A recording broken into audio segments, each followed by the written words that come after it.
Movie के starting में हमें 1963 की मैक्सिको सिटी की कुछ वीडियो क्लिप दिखाया जाता है, जहां कुछ वर्कर्स खुदाई कर रहे होते हैं और वो किसी बॉक्स को अंदर गाड़ रहे थे। और वहीं हमें कुछ कंकास और अजीब से क्रिएचर को दिखाया जाता है। फिर वही बॉक्स को बाहर निकालते हुए दिखाया जाता है। फिर नेक्स्ट सीन में एक वॉल को दिखाया जाता है जिस पर बहुत सारी बटरफ्लाई होती है। फिर नेक्स्ट सीन में हमें एक लड़की को दिखाया जाता है जो फ़ोन पर बात कर रही होती है। वो बोल रही थी कि मुझे यहाँ बहुत अजीब से सपने आते हैं, मैं यहाँ से निकलना चाहती हूँ। और फिर वो देखती है कि फर्श पे पाँव के निशान बन रहे हैं, जो कि वहाँ पे उसके अलावा और कोई भी नहीं था। ये देखकर वो डरते हुए वहाँ से बाहर निकल जाती है और फिर उसे एक बॉक्स दिखाई देता है। ये वही बॉक्स होता है जो मूवी के स्टार्टिंग में हमें दिखाया गया था और तभी उसे कोई खींच कर ले जाता है। और फिर हमें वॉल से एक बटरफ्लाई को उड़ते हुए दिखाया जाता है। और फिर नेक्स्ट सीन में हमें एक बहुत ही भयानक बिल्डिंग को दिखाया जाता है। ये वही बिल्डिंग होता है जिसमें वो लड़की रह रही थी। नेक्स्ट सीन में हमें कुछ लड़की को दिखाया जाता है जो ट्रक से निकल रही होती है। दरअसल ये दूसरे कंट्री से विदाउट आईडी और पासवर्ड के आई होती है। उसी में से एक लड़की जिसका नाम एम्बर होता है, वो होटल जाती है रूम लेने के लिए, लेकिन आईडी और पासवर्ड ना होने की वजह से उसे रूम नहीं दिया जाता है। फिर हम देखते हैं कि एम्बर एक कपड़े सिलाई करने वाली कंपनी में काम करती है और वहीं एम्बर की नज़र एक पोस्टर पर पड़ता है जिसमें लिखा था, हम आपको बहुत कम रुपीज़ पर रूम देंगे, लेकिन यहाँ सिर्फ गर्ल अलाउड है। ये पढ़कर एम्बर काफ़ी खुश हो जाती है और इसके बाद वो उस लोकेशन पर पहुंच जाती है। ये वही बिल्डिंग होता है जो शुरू में दिखाया गया था। एम्बर वहां बिल्डिंग के ऑनर से मिलती है जिसका नाम रेड होता है। एम्बर वहां एक लड़की को देखती है और रेड से पूछती है कि यहाँ कौन कौन रहता है। रेड बोलता है कि यहाँ तुम्हारे अलावा एक और लड़की रहती है। फिर रेड रूल्स बताते हुए कहता है कि यहाँ बॉयज़ अलाउड नहीं है और वो उसे ड्रिंकिंग एंड स्मोकिंग करने के लिए मना करता है और बताता है कि रात 9 बजे से पहले घर आ जाना है। अब चूंकि एम्बर को रूम पसंद आ गया था और उसे कम पैसा में भी मिल रहा था, इसलिए वो रेड की सारी कंडीशन मान लेती है और इसी के साथ रेड एक मंथ का एडवांस रेंट ले लेता है। रात में एम्बर सोने से पहले अपनी माँ की रिकॉर्डिंग सुन रही होती है और तभी उसकी नज़र विंडो पर पड़ती है और जब वो वहाँ जाती है तो उसे किसी लड़की की चिल्लाने की आवाज़ सुनाई देती है और ये सब एम्बर को काफ़ी अजीब लगता है। फिर एम्बर सोने चली जाती है। दरअसल एम्बर की मॉम अक्सर बीमार रहती है, इसलिए एम्बर यहाँ पैसे कमाने आई है। एम्बर की मॉम उसके ड्रीम में आती है और उसके सीट सहलाते हुए उससे बातें भी करती है। नेक्स्ट डे जब एम्बर काम पर जा रही होती है तो वो गेट खोलते वक्त अपने हैंड पर अजीब सा कलर लगा हुआ देखती है, पर वो उसे इग्नोर करते हुए वहाँ से निकल जाती है। उसके वहाँ से निकलते ही वहाँ का लाइट ऑफ हो जाता है। फिर वो उस लड़की से मिलती है जो उसके अलावा रह रही होती है। एम्बर उसे अपना नाम बताते हुए कहती है कि रेड ने मुझे तुम्हारे बारे में बताया, हम दोनों यहाँ रहते हैं। ये सुन वो लड़की बोलती है, रेड बुरा आदमी है, उससे दूर रहना, वो कुछ भी बकवास करता है। इतना बोल वहाँ से वो चली जाती है। ये सब सुनकर एम्बर को काफ़ी अजीब लगता है और तभी हम वहाँ दो लोगों को देखते हैं जो बहुत अजीब लग रहे थे। नेक्स्ट सीन में एम्बर काम कर रही होती है। वो बहुत स्लो काम कर रही थी, इसलिए उसका बॉस बोलता है काम फास्ट किया करो। फिर एम्बर अपने फ्रेंड से पूछती है कि उसके आईडी कितने में मिलेगी, तो उसकी दोस्त बोलती है कि $3000 लगेंगे, उसने बोला है। ये सुन एम्बर अपने फ्रेंड से बोलती है कि तुमने तो $1000 बोले थे। इस पर उसकी फ्रेंड बोलती है कि हाँ मैंने बोला था, लेकिन चूंकि तुम अमेरिकन नहीं हो इसलिए तुम्हें $300 देने होंगे। वो बोलती है कि मैंने अमेरिकन के लिए $1000 बोले थे। ये सुनकर एम्बर काफ़ी अपसेट हो जाती है। फिर एम्बर अपने अंकल के घर डिनर पर जाती है। अंकल उसे अपने फैमिली से मिलाते हैं और बोलते हैं कि मैंने तुम्हारे लिए जॉब का सिफारिश किया है, तुम नेक्स्ट वीक अपना आईडी और पासवर्ड लेकर आना। यहाँ एम्बर के अंकल इस बात से अनजान थे कि यहाँ एम्बर छुप कर आई है और उसके पास आईडी भी नहीं है। यहाँ सब डिनर करते हुए बातें करते हैं और तब हमें पता चलता है कि एम्बर अपनी पढ़ाई छोड़कर जॉब करने लगी थी। वो अपनी मॉम के अक्सर बीमार होने की वजह से एम्बर जॉब करने लगी थी। ये सुन उसके अंकल उसे काफ़ी अप्रिसिएट करते हैं और ठंड ज़्यादा होने की वजह से उसे एक कोट भी देते हैं। इसके बाद एम्बर जब अपने घर आती है तो उसे बेसमेंट से अजीब सी आवाज़ सुनाई देती है, जिसे वो फॉलो करते हुए एक रूम तक आ जाती है, पर गेट पे लॉक लगा हुआ था और वो वहाँ किसी के नाखून के निशान देखती है। पर तभी वहाँ रेड आ जाता है। रेड बोलता है तुम यहाँ क्या कर रही हो। एम्बर रेड को उस आवाज़ के बारे में बताती है। ये सुन रेड बोलता है बेसमेंट में जाना अलाउड नहीं है, बेसमेंट प्राइवेट है। फिर एम्बर रेड से बोलती है कि मुझे मेरा एडवांस रिटर्न कर दो, कुछ डेज की रेंट काट कर।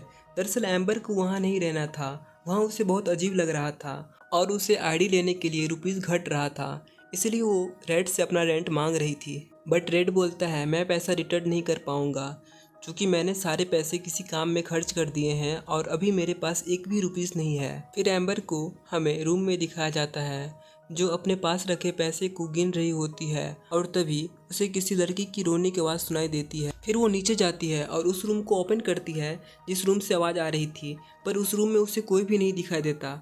इसके बाद वो वहाँ से निकल जाती है। उसके वहाँ से जाने के बाद हम रूम में किसी को देखते हैं जो किसी परछाई की तरह दिख रहा था जिसकी बस आंख चमक रही थी। फिर एम्बर सोने चली जाती है और वो देखती है कि वो अपनी मॉम के पास हॉस्पिटल में है, जहाँ वो एक बॉक्स को भी देखती है जिसमें से किसी का हाथ निकल रहा था।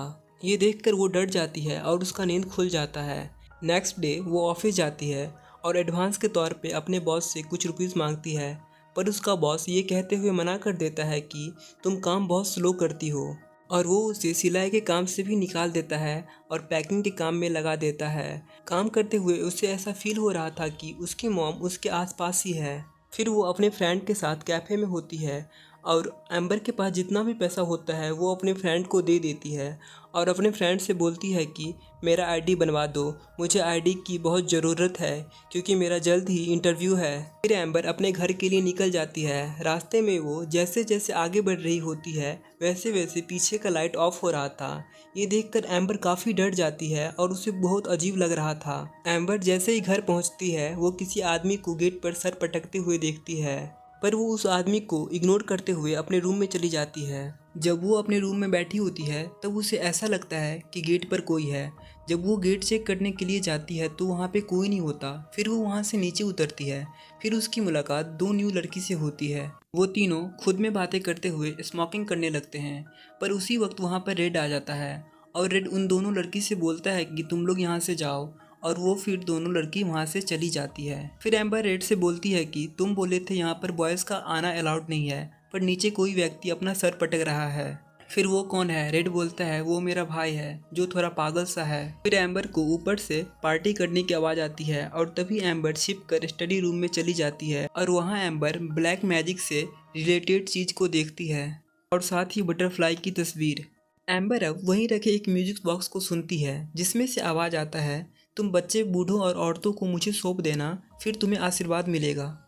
ये सुन एम्बर काफ़ी डर जाती है और फिर वो अपने रूम में चली जाती है। फिर नेक्स्ट डे एम्बर अपनी फ्रेंड को कॉल करती है जो कॉल रिसीव नहीं करती। दरअसल उसकी फ्रेंड आज उसे आईडी देने वाली थी। फिर एम्बर ऑफिस जाती है और बॉस से अपने फ्रेंड के बारे में पूछती है। उसका बॉस बोलता है कि दरअसल वो आज ही जॉब छोड़कर चली गई। एम्बर उसका एड्रेस मांगती है, पर उसका बॉस कंपनी पॉलिसी बताते हुए एड्रेस देने से मना कर देता है। पर एम्बर जिद करने लगती है जिस पर उसका बॉस जॉब से एम्बर को निकाल देता है। यहाँ अब एम्बर काफ़ी परेशान थी और समझ चुकी थी कि उसकी फ्रेंड ने उसे धोखा दिया और वो उसके सारे पैसे लेकर भाग गई है। अब एम्बर अपने रूम में आती है और शावर लेते वक्त उसे किसी लड़की की रोने की आवाज़ सुनाई देती है जो हेल्प मांग रही होती है। फिर उसे एक लड़की दिखाई देती है पर पर्दा हटाने पर वहाँ कोई नहीं होता। अब वहाँ उसे काफ़ी डर लग रहा था।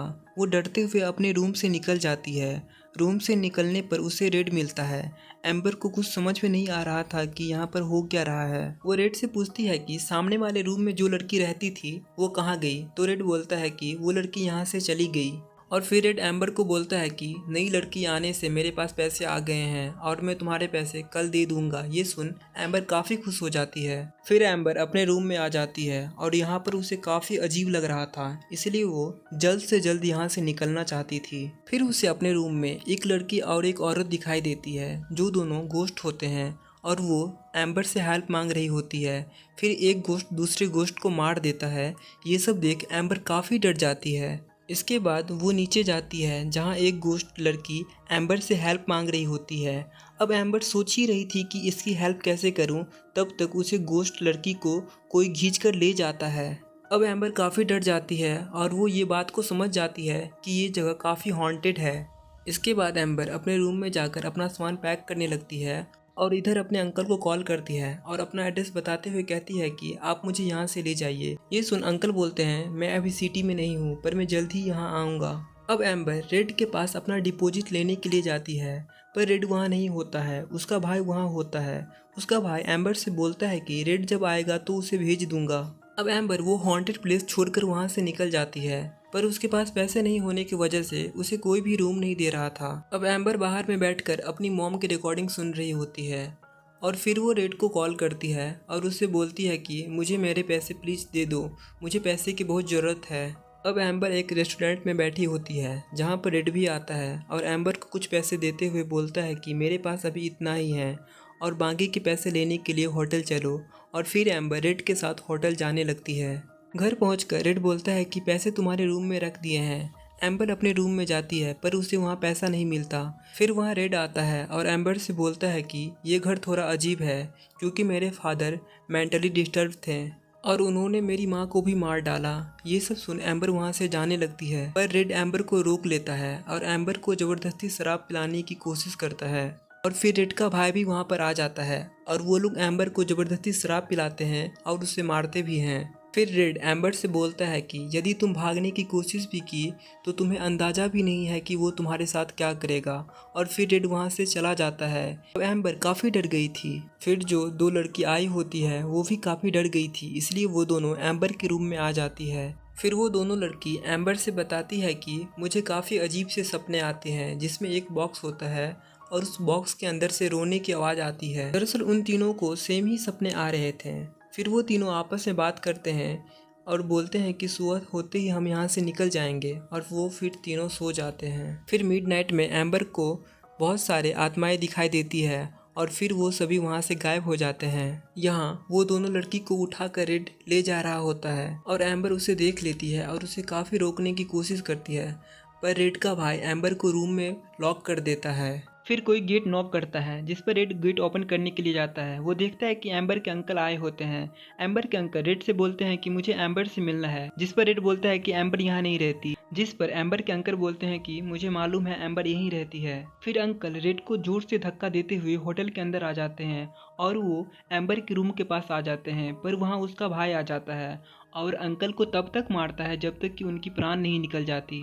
इसके बाद रेड का भाई उससे बोलता है कि वो एम्बर को जल्दी से ब्लैक मैजिक के लिए तैयार करे और फिर रेड का भाई वो दोनों लड़की को लेकर वहाँ से चला जाता है। इधर रेड एम्बर को कुछ अजीब सा कपड़ा पहनाकर उसके बॉडी पर कलर लगाता है। यहाँ एम्बर रेड से पूछती है कि क्या तुम मुझे मार दोगे, जिस पर रेड बोलता है हाँ।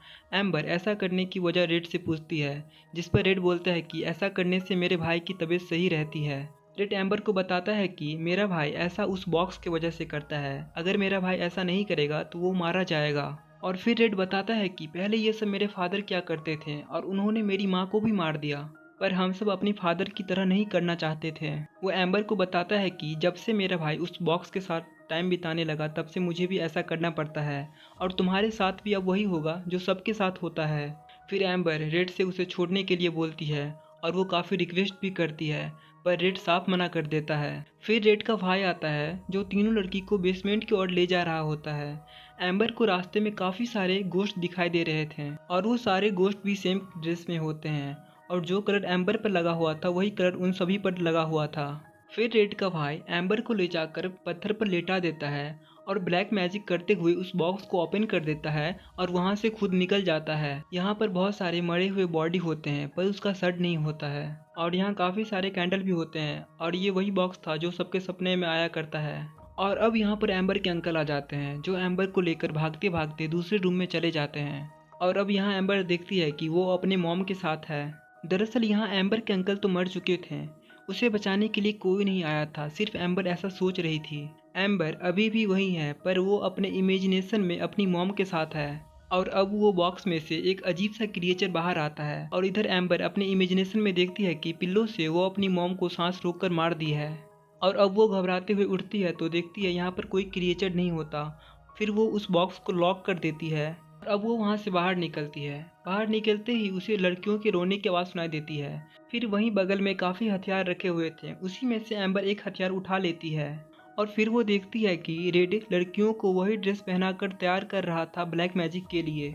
फिर वो रेड को उसी हथियार से मारती है और रेड वहीं पर बेहोश हो जाता है। लेकिन तभी वहाँ पर रेड का भाई आ जाता है जो एम्बर को काफ़ी मारता है और उसका पैर भी तोड़ देता है। लेकिन तभी दूसरी लड़की रेड के भाई को धक्का देकर वहाँ से भागने की कोशिश करती है, पर रेड का भाई उसको पकड़ लेता है और उसे वहाँ से नीचे फेंक देता है, जिसकी वजह से उसकी मौत हो जाती है। इसके बाद रेड का भाई एम्बर को खींचकर बाहर लाता है और वो उसका गला दबाने लगता है, पर एम्बर के हाथ में एक कांच का टुकड़ा होता है जिससे वो उसका गला काट देती है और वो वहीं पर गिर जाता है। फिर एम्बर वही हथियार से उसे तब तक मारती है जब तक कि वो मर नहीं जाता है। फिर एम्बर वहां से जा रही होती है, पर रेड अभी जिंदा था।